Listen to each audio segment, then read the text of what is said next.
Hi, my November 8th birthday babies. Come on in, because this video is all about you. Today, from The Secret Language of Birthdays, I'm going to be reading for you the personality profile for people born on your birthday. And if you stick around till the end, I'll give you advice for those born on this day. All I ask is that you take what you need from the reading. Whatever resonates with you, take that, and whatever doesn't resonate, leave for someone else born on November 8th. All right? Let's get into the reading. November 8th is the day of the borderline. November 8th people are often drawn to areas of the human experience which others would consider dubious, questionable, or shadowy. Those born on this day are just not cut out to walk the straight and narrow. Although they may present a normal effect or appearance, after a time one discovers that their taste and interests are quite weird, perhaps even bizarre. Those born on November 8th are concerned with exploring the limits of human experience and continually pushing them back. Their lifestyle or orientation to the world can indeed prove upsetting to those who prefer to live within carefully controlled parameters. Most November 8th people pursue their occupations and interests with a dedication that can amount to mania. Their powers of concentration are usually great, but they can drive themselves as well as friends, lovers, and family crazy unless they learn to temper their intensity and relax. Indeed, November 8th people should more often indulge in the simple pleasures and reduce some of the complexities that they engender in their lives. Those born on this day are usually very good with money and capable of great success in the financial world. They are not overly optimistic and typically display a kind of prove it to me attitude when presented with theories or schemes, while at the same time they keep their ears and eyes open and will give ample consideration to ideas that make sense. However, there is a tendency on their part to succumb to power urges, and therefore healthy social and family relationships are an irreplaceable stabilizing influence. November 8th people must resist dark plutonic forces within themselves and similarly limit contact with social undesirables of the criminal underworld. Gambling, drug use, as well as dubious tax schemes are best avoided. Conversely, business or love partners of a more conservative mold seem to bring out their more practical and positive side. Often November 8th people can satisfy their plutonic nature through reading books and watching films dealing with the darker part of human existence. On that same hand, it is necessary that November 8th people confront their own personal demons at some point, since suppressing or ignoring disturbing elements that periodically surface only leads to frustration, happiness, and even outbreaks of violence. Various forms of self-analysis and psychological counseling may or may not be helpful in this respect, but having a close friend with whom one shares experiences is essential to them.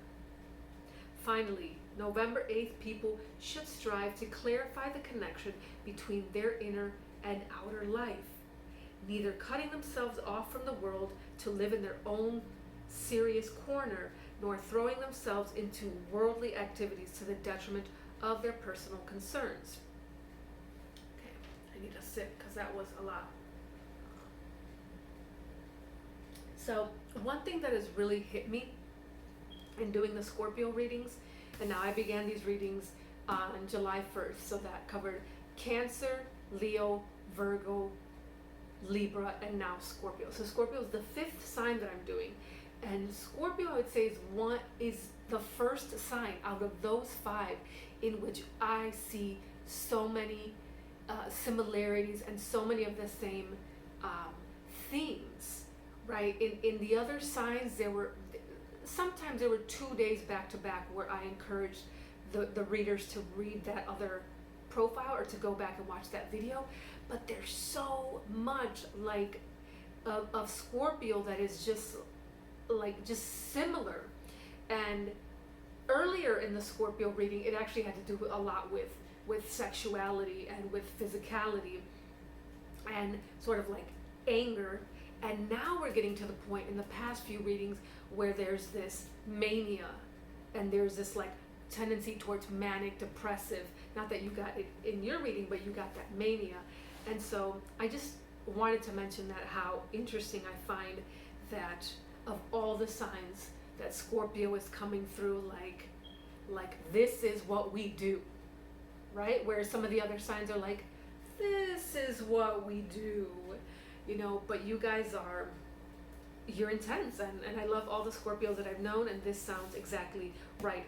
And on another note, it mentioned here that often November 8th people can satisfy their plutonic nature, and I think plutonic is dealing with the planet Pluto, and I believe that may be one of your ruling signs. I know that Scorpio has 2 ruling signs, and one is Mars, because I'm an Aries and we are also Mars, and so we share that planet.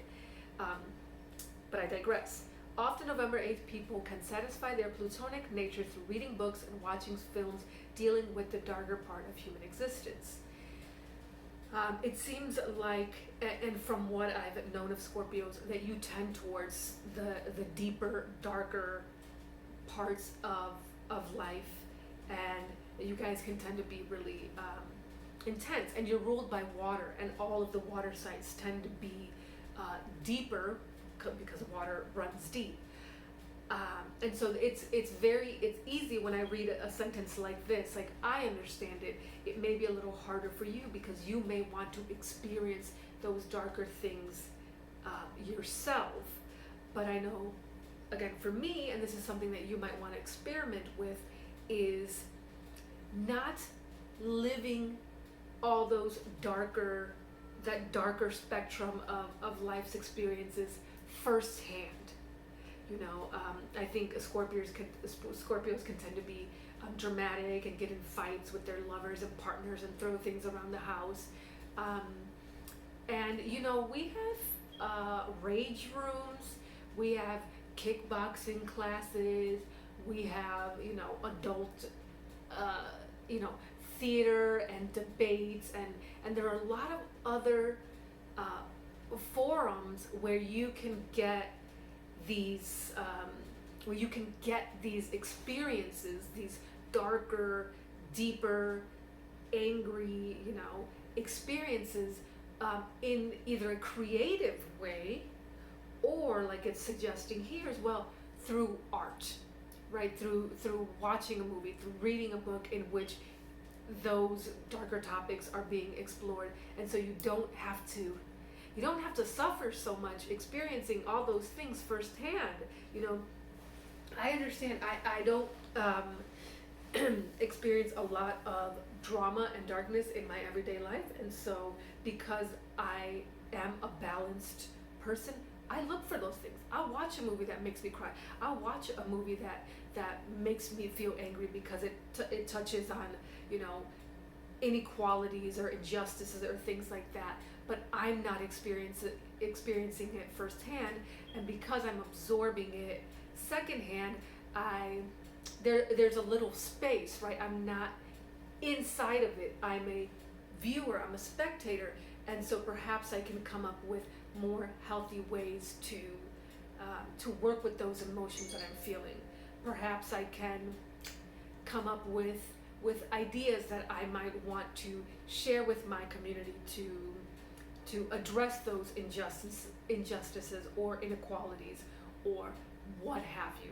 So that's just my little bit, because I really do love my Scorpios, and again, we share a sign. So I feel deep like you, but I don't always throw myself in the pool of darkness, but I sit out on my what are those beds, those beach chairs, and I watch the darkness from the beach chair. So let me give you a little advice since you stuck around. Don't dismiss the mundane out of hand. Much can be learned from everyday life. Make friends with your shadow self. Be compassionate and transparent. let life come crowding in. Yes. Awesome. So that's advice for you. It doesn't always make sense for me when I'm reading it because obviously I was not born on this day. But you know what part of that resonated for you. Take that and act on it. And anything from the reading or anything from my commentary, whatever resonated with you deep, in your heart, that was meant for you. Anything else, again, leave for the other people born on this day. And if you are watching this on your actual birthday, cheers to you. Happy birthday. All right, my friends, I hope that this helped you on your path of personal development. Thank you so much for watching. Take care.